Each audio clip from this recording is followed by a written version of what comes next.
Good morning students. देखिए students, आज हम अपना नेक्स्ट टॉपिक लेके चल रहे हैं बाइनोमियल थ्योरम। मैंने ऊपर लिखा हुआ है, आपका चैप्टर नंबर 8 है एलिमेंट की बुक से। तो पहले स्टूडेंट्स एक छोटी सी बात कि आप जब भी कभी वीडियो वगैरह देखते हैं मेरी वाली, तो प्लीज़ मैं इतनी बार कहता हूँ आप कंप्लीट वीडियो को सुने। तो प्लीज़ वीडियो को कंप्लीट सुना करो अच्छे से, कुछ मिनट की कुछ सेकंड की ब्रेक भी मत किया करो। उससे नुकसान केवल आपका होता है, मेरा नहीं। क्योंकि स्टूडेंट्स ऐसा होता है, हम जब बच्चे से बात करते हैं या बच्चों की कई बार कंप्लेंट आती है, बच्चों के पेरेंट्स की कंप्लेंट आती है हमारे पास कि सर मेरे बच्चे को समझ में नहीं आ रहा है। ठीक है, अभी रिसेंटली एक बच्चे की प्रॉब्लम भी आई थी कि सर मेरे बच्चे को समझ में नहीं आ रहा है, क्या प्रॉब्लम है। मैंने बच्चे से पूछा कि क्या दिक्कत है बेटे, तो बच्चे ने बताया कि सर मुझे यही नहीं पता कि आप कौन सी बुक पढ़ा रहे हैं।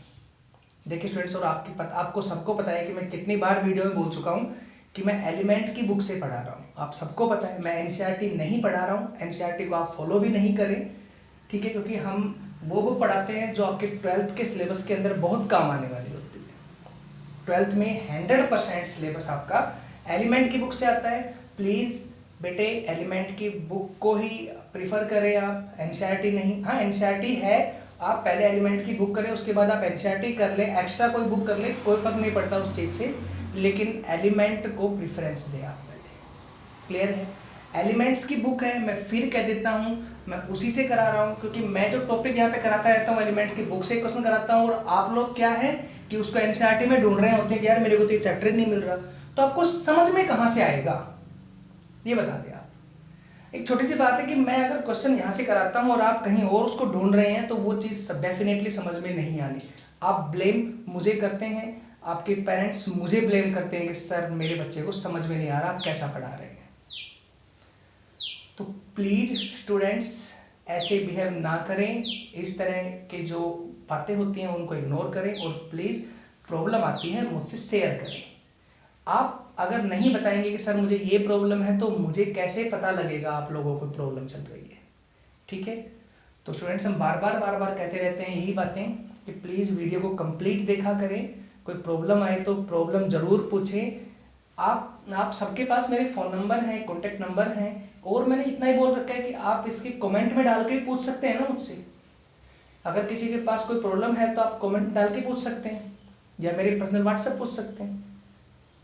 जितने बच्चे मेरे से व्हाट्सएप पूछते हैं उन सबका जवाब देता हूँ मैं हमेशा। तो प्लीज़ वही बात है कि आप लोगों को भी जवाब मिलेगा आपको अगर प्रॉब्लम आती है तो।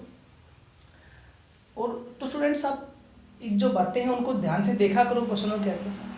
कई बार स्टूडेंट्स ऐसा होता है कि हम टॉपिक कुछ ऐसे नहीं करवाते बीच के अंदर जो आपके सिलेबस में नहीं है, कुछ टॉपिक हम नहीं कराते, लेकिन फिर भी बच्चे हमसे वो प्रॉब्लम पूछ लेते हैं। तो मैं कहता हूँ कि बेटे बाद में करा देंगे, या मैं उनको बता भी देता हूँ, सोल्व भी करा देता हूँ। तो बेटे मैं सिर्फ वीडियो में वही टॉपिक कराता हूँ जो हमारे सिलेबस के अंदर है और जो हमें काम आने वाले टॉपिक्स, क्योंकि सिलेबस काफ़ी लेंथी पूरा नहीं हो पाएगा। हाँ जब सिलेबस पूरा हो जाएगा उसके बाद तो हम एक्स्ट्रा टॉपिक कुछ भी डाल सकते हैं, लेकिन फिलहाल हम सिलेबस पे ध्यान देंगे स्टूडेंट्स। ठीक है, तो इसीलिए हम टॉपिक यहाँ पे बीच में वो कराते हैं जो हमारे लिए इंपॉर्टेंट होते हैं। जो फालतू की चीज़ें मैं उनको नहीं करा रहा हूँ अभी। Clear students? तो बातें शायद क्लियर हो गई होंगी। तो हमने अभी तक आपके, चलो टॉपिक पे आते हैं, हमने अब तक आपके 6 चैप्टर करवाए कंप्लीट, फर्स्ट से 6 एलिमेंट की बुक से हुए हैं। 7 चैप्टर मैंने भी छुड़वा दिया है।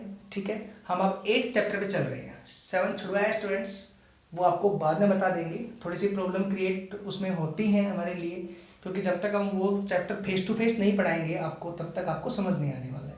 फिर भी उस चैप्टर को बाद में टाइम लगेगा, बाद में करवाएंगे उसको। पहले मैं आपको ये चैप्टर करा रहा हूँ, बाइनोमियल थ्योरम है, छोटा सा चैप्टर है, 3 या 4 वीडियोस में उसको खत्म करेंगे चैप्टर को। ठीक है, बाइनोमियल थ्योरम 8th चैप्टर है आपके एलिमेंट की बुक्स। ठीक है, क्लियर? अब इस चैप्टर में कैसे करना होता है बाइनोमियल थ्योरम से, तो उसके लिए पहले हम एक दो बातें देख लेते हैं जो हमारी 7 चैप्टर में यूज आने वाली बातें थी, और हमने 7 चैप्टर तो कराया नहीं, तो सीधी समझ में आएगी नहीं आपको यहाँ पे अभी। तो जो 7 चैप्टर की कुछ बातें हैं, जो मेन चीज़ें हैं, मैं आपको बता देता हूँ अभी यहाँ पे। पहले उनको आप ध्यान से सुनेंगे और उसके बाद हम अपने इस चैप्टर पे चलेंगे। ठीक है, देखिए 7 चैप्टर के अंदर हमारे पास एक वैल्यू है फैक्टोरियल।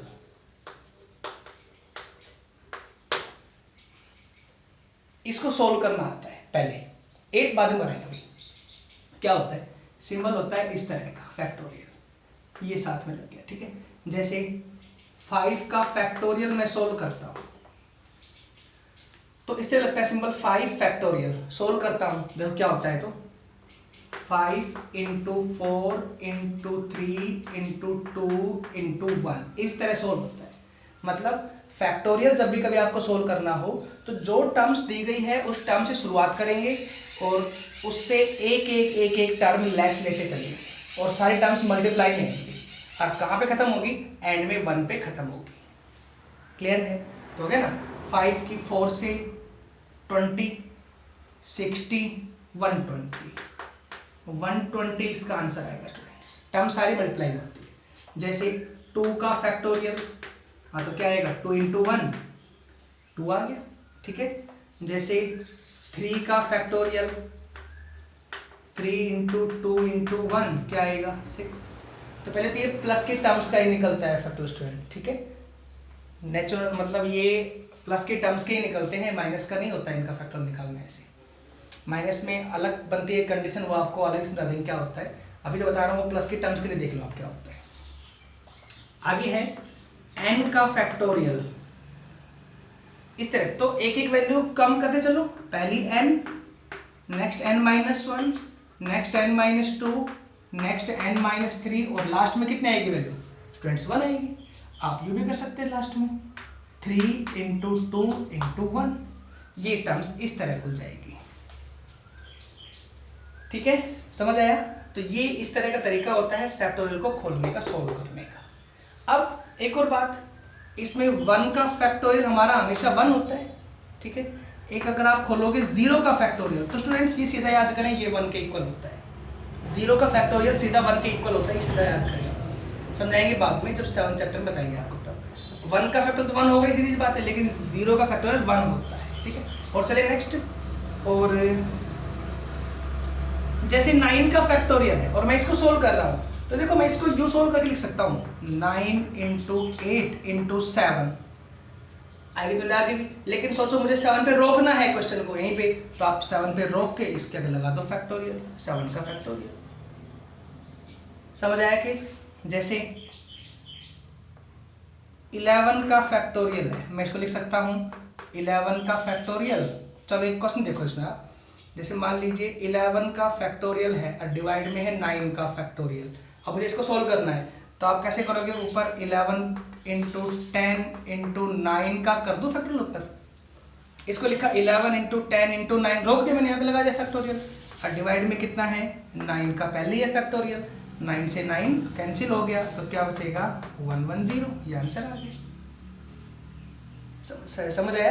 तो इस तरह से मैं बीच में फैक्टोरियल को रोक भी सकता हूँ, कहीं पर जहां रोकना हो वहीं पे रोक के लगा दो फैक्टोरियल का साइन, ठीक है। तो ये हमारे पास वैल्यू थी फैक्टोरियल की कि हम इसको कैसे सोल्व करते हैं। अब एक फॉर्मूला आ रहा है NCR का, N यहाँ लिखा हुआ है छोटा, C यहाँ पे, R यहाँ C बीच में है, R यहाँ इसके साथ है, N ऊपर है, ऐसे लिखा हुआ है NCR। फॉर्मूला क्या होता है देखो, N का फैक्टोरियल ओवर R का फैक्टोरियल और अंदर N माइनस R का फैक्टोरियल। स्टूडेंट्स ये होता है फॉर्मूला, इसको सोल्व करना है NCR को। ये क्या होता है समझाएंगे बाद में, भी याद करें ट्रिक की। NCR फॉर्मूला क्या होता है, N का फैक्टोरियल R का factorial into N minus R का फैक्टोरियल, ये वैल्यू होती है हमारे पास, ठीक है। अब मैं इसको देखो ऐसे लिख सकता हूँ, जैसे मैं कोई फॉर्मूला लिखता हूँ, अच्छा इसमें ये N ना ऊपर वाला ये ग्रेटर रहेगा R के, या इक्वल भी हो सकता है, मतलब ये जो ऊपर वाली वैल्यू है ये इससे बड़ी होगी ये वाली, या इसके बराबर होगी, इससे छोटी नहीं हो सकती। क्लियर? इसमें कंडीशन होती है हमारे पास। जैसे मैं लिखा 2C5 तो ये गलत हो गया, क्लियर? हाँ ऐसे हो जाएगा 5C2, हाँ तो अब आ जाएगा फॉर्मूला, क्या लगाएंगे 5C2 को, तो ऊपर तो हो गया 5 का फैक्टोरियल, नीचे हो गया 2 का फैक्टोरियल, मतलब ऊपर वाले का फैक्टोरियल, नीचे वाले का फैक्टोरियल हो गया, और नीचे ही इनटू में इन दोनों को लेस कर दो, इनटू में 5 माइनस 2 और यहां हो गया 3 का फैक्टोरियल। स्टूडेंट्स ये बनेगा, ठीक है। अब आपको इसको सोल्व करना है, देखो सोल्व कैसे होगा ये वाला पार्ट। हाँ, तो ऊपर तो है 5 का फैक्टर, लिख दो 5 इंटू 4 इंटू 3 का फैक्टोरियल हो गया।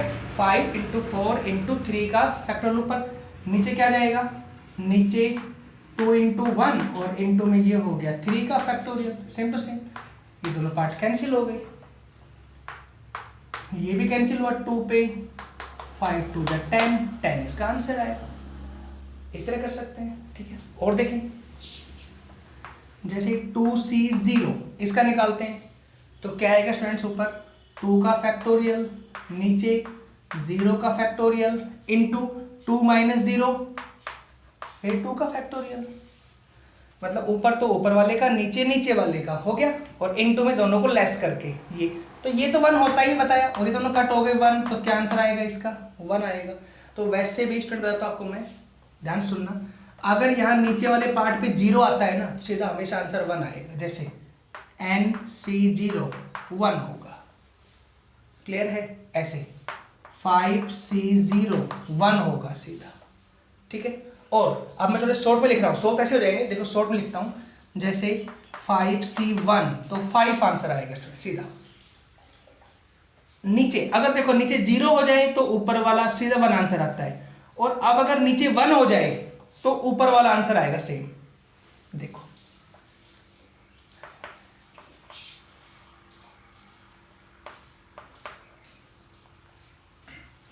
या तो नीचे 1 हो जाए तो ऊपर वाला आंसर आएगा, या ऊपर नीचे का डिफरेंस 1 हो जाए तो भी ऊपर वाला आंसर आएगा, ठीक है स्टूडेंट्स। देखो आप सोल्व कर सकते हैं, टेंशन में मत सोचो कभी याद ही करने जबरदस्ती, ऐसा कुछ नहीं है, याद वगैरह कुछ नहीं करना है, आप सीधे फॉर्मूले निकाल भी सकते हैं, कोई प्रॉब्लम नहीं इस तरह से बेटे, ठीक है। ये तो मैंने आपको थोड़ा सीधा बताया है कि ऐसे हो जाता है, इस तरह याद कर लोगे आप वैल्यूज को। अब नेक्स्ट देख लो, इसमें जैसे NC1 सोल्व कर रहे हैं स्टूडेंट्स, तो क्या आंसर आएगा, नीचे 1 है ना, तो सीधा आंसर लिख सकते हैं आप n ऊपर की वैल्यू के बराबर, सोल्व करेंगे तो n ही आना है, ठीक है। ऐसे ही मैं अगर NC2 लिखूं, NC2 तो फिर स्टूडेंट्स क्या आंसर आएगा, देखो NC2 n into n minus 1 by 2 का फैक्टोरियल, या खाली 2 लिख सकते हैं, NC2 n into n minus 1 by 2, सीधा ये आएगा। आप चाहो सोल्व कर सकते हैं, देख लो, चलो मैं सोल्व कर देता हूँ, देखो क्या आएगा।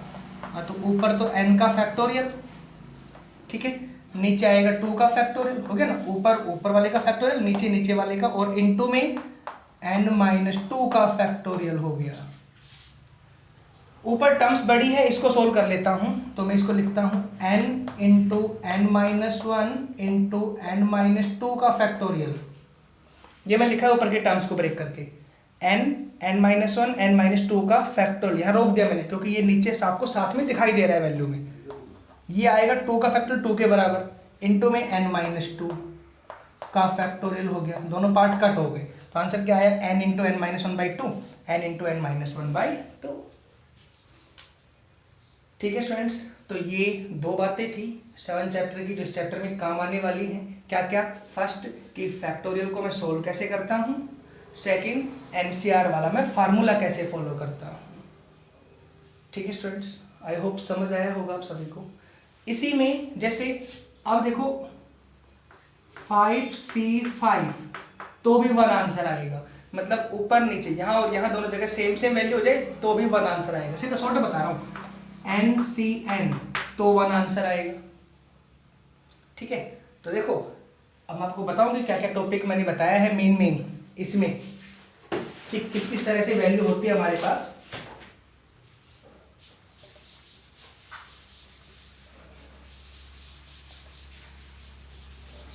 देखिए स्टूडेंट्स, मैं बताता हूं आपको मेन टॉपिक इसका, जैसे NC0 या NCN हो जाए तो 1 आंसर आएगा सीधा, मतलब नीचे 0 हो जाए या ऊपर नीचे सेम सेम वैल्यू हो जाए तो 1 आंसर आता है हमेशा, श्योर है, ठीक है।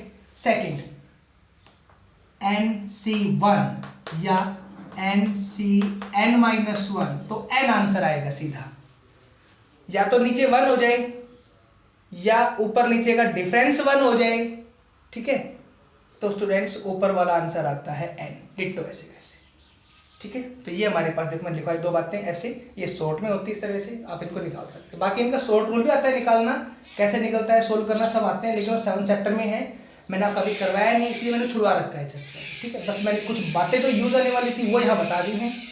तो अब आप देखिए बाइनोमियल थ्योरम क्या होती है स्टूडेंट्स, ठीक है, जो आपका टॉपिक है अब वो टॉपिक लेके चलते हैं। क्लियर है? देखिए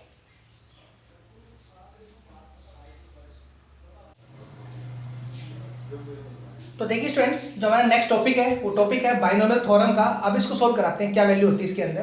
तो देखो पहले बताओ आपको बाइनोमियल का मीनिंग क्या होता है स्टूडेंट्स। तो यहाँ पे वैसे ही क्लियर स्टूडेंट्स, बाई का मतलब होता है डबल वैल्यूज। किसी एक्सपेंशन में डबल वैल्यू आती हैं, दो वैल्यू आती हैं प्लस माइनस के सिंबल के साथ, वो बाइनोमियल कहलाता है।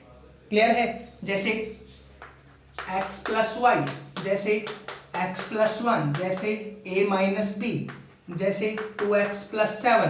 तो ये सब क्या है? ये सब क्या है? बाइनोमियल है। सब में 2 टर्म्स आ रही है और प्लस माइनस के सिंबल के साथ आ रही है, ठीक है स्टूडेंट्स। नेक्स्ट है बाइनोमियल एक्सपेंशन। तो इसमें पावर सोल होती है। बाइनोमियल थ्योरम क्या है बता रहा हूं आपको मैं, कि बाइनोमियल में इनकी सबकी पावर सोल होती है। हम फॉर्मूला पढ़ के आते हैं कि x प्लस वाई का होल स्क्वायर, याद कीजिए स्टूडेंट्स, आपने पढ़ा होगा, यहाँ आपने पढ़ा होगा a प्लस बी का होल स्क्वायर क्या होता है? a square plus B square plus 2ab। ऐसे आपने पढ़ा होगा a प्लस बी का होल क्यूब क्या होता है? a cube plus B cube plus में 3ab इंटू में a प्लस बी। ऐसे आपने पढ़ा होगा a प्लस बी की पावर 4, फिर पढ़ा होगा a प्लस बी की पावर 5, 6, 7, 8 अप टू। लेकिन मैं ये कितने फार्मूले याद कर सकता हूं भाई? 2, 3, 4 मुझे याद है, चलो 5 भी याद हो गया, लेकिन 6, 7, 8, 9, 10 याद कर सकते हैं? इम्पॉसिबल है हमारे लिए भाई, बहुत लंबा जाएगा ना, कितने याद करेंगे? फिर चलो मैंने कह दिया a प्लस बी की पावर 100, कैसे याद करोगे आप? नहीं है ना। तो फिर उसके लिए एक फार्मूला बनाया गया, क्या कि a प्लस बी की पावर n क्या होता है, बताओ फार्मूला क्या होता है।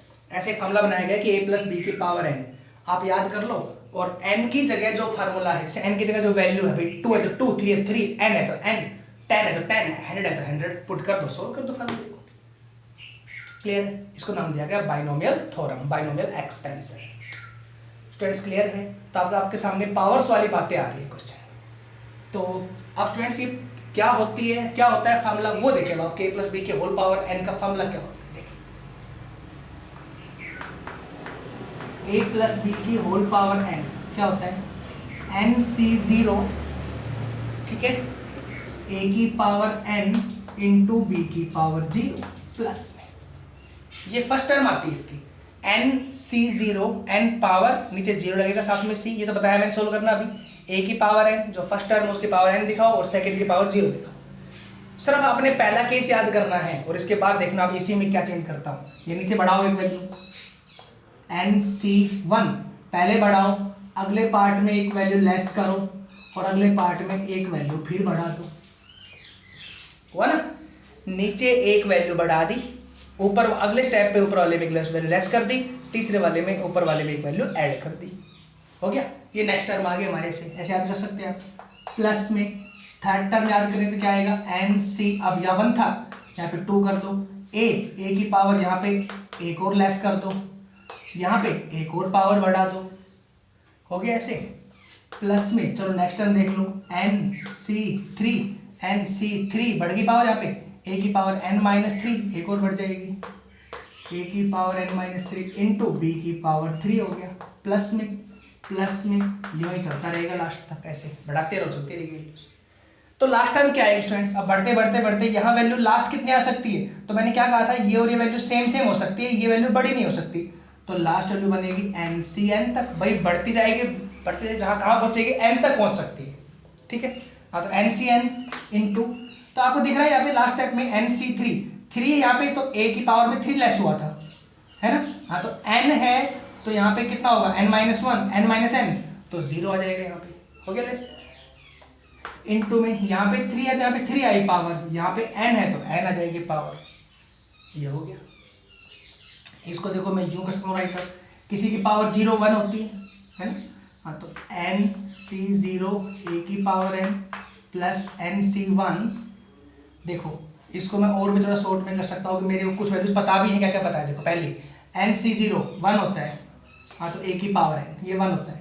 NC1 n होता है खाली, ए की power n minus one into B, plus में NC2, देखो बताया था मैंने NC2 भी क्या होता है, n into n minus one by two होता है। यहाँ पे आ जाएगा ए की पावर n माइनस टू और बी की पावर 2 प्लस प्लस, अब 2 चलते रहो, लास्ट में आ जाओ। NCn 1 होता है, ये 1, लास्ट में क्या आएगा, b की पावर n, ये आंसर हो गया। समझ आया कि स्टूडेंट्स कैसे क्या है? तो ये फॉर्मूला होता है। अब आप इसमें यहाँ पे 2 पावर रख के देख सकते हैं और 2 पे इसको सेटिस्फाई कर सकते हैं। 2 करेंगे तो केवल ये 3 टर्म्स आएंगी, 1 2 3, क्योंकि आप अगर 2 लास्ट में, यहाँ पे 2 है तो इसके बाद नेक्स्ट टर्म नहीं बढ़ेगी। ये फार्मूला वहां रुकेगा, फिर कह रहा हूं चलता रहेगा इतने, लेकिन वहां जाके रुकेगा जहां पे ऊपर और नीचे वैल्यू सेम सेम आ जाएगी। पावर 2 है तो 2C0 2C1 2C2, खत्म, आगे नहीं जाना है। 2C3 कर दो कभी नहीं, खत्म, यहाँ पे खत्म है फार्मूला, ये वाला इस तरह खत्म करना है। और आप सोल्व भी कर सकते हैं, देखो मैं सोल्व दिखा देता हूँ आपको सोल्व करके। हाँ तो a प्लस बी की पावर 2 तो क्या आएगा, 2C0, a की पावर 2 b की पावर 0 फर्स्ट, प्लस में 2C1 a की पावर 1 b की पावर 1, इसमें एक बढ़ गई, इसमें एक कम हो गई, इसमें एक बढ़ गई, प्लस में 2C2 a की पावर 0 और b की पावर 2 हो गई। हो गया तक, अब सोल्व कर दो। 2C0 1, ये 1 तो क्या बना, a स्क्वायर, 2C1 2 आएगा, a इंटू बी पावर 1 1 है, प्लस में 2C2 1, ये 1 क्या आएगा, b square, a square plus b square plus 2ab, same ही तो बन रहा है जो पढ़ा है हमने अब तक। ठीक है, तो ये फार्मूला याद करके हम इस तरह सारे फार्मूले, सारे पावर्स के फार्मूले हम याद कर सकते हैं स्टूडेंट्स। ये हमारा टॉपिक है। ठीक है, अब इसी टॉपिक में चलो मैं यहाँ पे प्लस की जगह माइनस करता हूँ स्टूडेंट्स, क्या आएगा तो, ठीक है ना, क्या आएगा स्टूडेंट्स, तो माइनस में देखो तो पहले टर्म प्लस की तो नेक्स्ट आएगी माइनस की, बी की पावर चेक करनी है और चलते रहना है, कोई फर्क नहीं है बी की पावर क्या होती है। ठीक है ना, b की पावर अगर ओड है तो नेगेटिव साइन करते रहो, और b की पावर इवन है तो प्लस साइन करते, जैसे b की पावर इवन है तो प्लस साइन, b की पावर ओड है तो माइनस साइन, b की पावर इवन है तो प्लस साइन, b की पावर ओड है तो फिर minus sign, plus plus plus up to plus, last में अब यहाँ b की पावर n है, मुझे नहीं पता माइनस है प्लस है, b की पावर मतलब b की पावर n ओड है या इवन है, यही है ना, ठीक है ना। तो स्टूडेंट्स -1 की पावर n साथ में कर दो ना अब लास्ट में। अब अगर ये n इवन होगा तो ये इवन होके 1 बना देगा प्लस का, तो प्लस ही आएगा, फिर ये प्लस का ये प्लस का, और अगर ये ओड होगा तो ये ओड होके माइनस बना देगा साथ में। तो ये फॉर्मूला, ऐसे हम a माइनस बी का फॉर्मूला खोल सकते हैं। जैसे लो मैं सोल्व करता हूँ इसमें, a माइनस बी का होल स्क्वायर तो क्या आएगा, पहले टर्म प्लस की, नेक्स्ट b की पावर ओड है तो माइनस, इवन है तो प्लस हो गया। ठीक है, हाँ तो ये प्लस का है, ये हो गया माइनस का, ये प्लस का, तो फॉर्मूला यही पढ़ा है हमने, माइनस में हो तो a माइनस बी का होल स्क्वायर। समझ आया स्टूडेंट्स कैसे किया है मैंने? ठीक है, तो स्टूडेंट्स ये जो मैंने टॉपिक बताए हैं आज वाले, ये आपके पास मेन तो आज मैंने सिर्फ बेसिक बताया है, इसका चैप्टर का बेसिक बताया है। कल इस चैप्टर को शुरू करेंगे, इसमें कल फार्मूले में और भी टर्म्स बताएंगे कि किस किस तरह से टर्म्स सेट होती है, लेकिन फिलहाल फर्स्ट एक्सरसाइज में इतना ही सिंपल केस है, कोई दिक्कत नहीं है। जैसे कई बार क्वेश्चन में होता है कि हमें पावर सोल्व करनी होती है, देखिए ध्यान से, 100 की पावर 100 सोल्व करनी है, या 100 की पावर मान लीजिए मैंने 5 सोल्व करनी है सपोज, तो मैं देखो इसको यूं लिख सकता हूँ, वो तो 100 में सिंपल ही, लेकिन फिर मैं इसको बता रहा हूँ आपको, चलो 101 ले लो, ऐसे लेंगे, 101 की पावर मैंने 5 सोल्व करनी स्टूडेंट, तो आप इसको यूं लिख सकते हैं 100 प्लस 1 की पावर 5। अब लग गया ना बाइनोमियल एक्सपेंशन, सोल्व कर सकते हैं इससे भी हम। ठीक है, तो इन सब में मैं क्वेश्चन कराने वाला हूँ आपको, लेकिन वो सब नेक्स्ट वीडियो में करवाएंगे स्टूडेंट्स आपको। ठीक है, तो मैंने आज आपको ये वीडियो इतनी ही बनाई है, क्योंकि मुझे पता है ये चीज़ें बेसिक है, जब तक आप इसके बारे में अच्छे से नहीं सुनोगे, अगर आप ये वीडियो कंप्लीट देखेंगे तो ही तो आपको कुछ समझ में आने वाला है ना स्टूडेंट्स। अब अगर आप इस वीडियो कंप्लीट देखेंगे ही नहीं और फिर आप सोचेंगे सीधा क्वेश्चन आ जाए, तो ऐसा इम्पॉसिबल है। तो स्टूडेंट्स प्लीज़ वीडियो कंप्लीट देखें, जो मैं कराता हूँ उसको लास्ट तक सुने, और बेटे फिर कह रहा हूँ बाय रिक्वेस्ट है, अगर आपको प्रॉब्लम आती है तो आप मुझसे सीधा पूछा करें बेटे। ठीक है, हम बार बार कहते रहते हैं, और मैं ही नहीं हमारे साथी टीचर्स भी आपको कहते रहते हैं, लेकिन फिर भी आपको शायद समझ नहीं आता इस बात के बारे में। लेकिन प्लीज़ स्टूडेंट्स, हम यही कह रहे हैं फिर से, आपको प्रॉब्लम आए तो प्रॉब्लम पूछिए हमसे, ठीक है। चलिए, जो मैंने आज इसका बेसिक बताया है शायद वो आपको समझ आया होगा। बाइनोमियल एक्सपेंशन क्या होता है, बाइनोमियल थ्योरम क्या होती है, बता दिया मैंने आपको इसके अंदर। अब इन्हीं पे कुछ क्वेश्चंस वगैरह कराने वाले हैं आपको, तो वो सब नेक्स्ट टॉपिक में आपको क्वेश्चन कराएंगे और नेक्स्ट टॉपिक में बताएंगे कि क्या वैल्यू होती है इस ईमेल में, ठीक है। ठीक है स्टूडेंट्स, थैंक यू।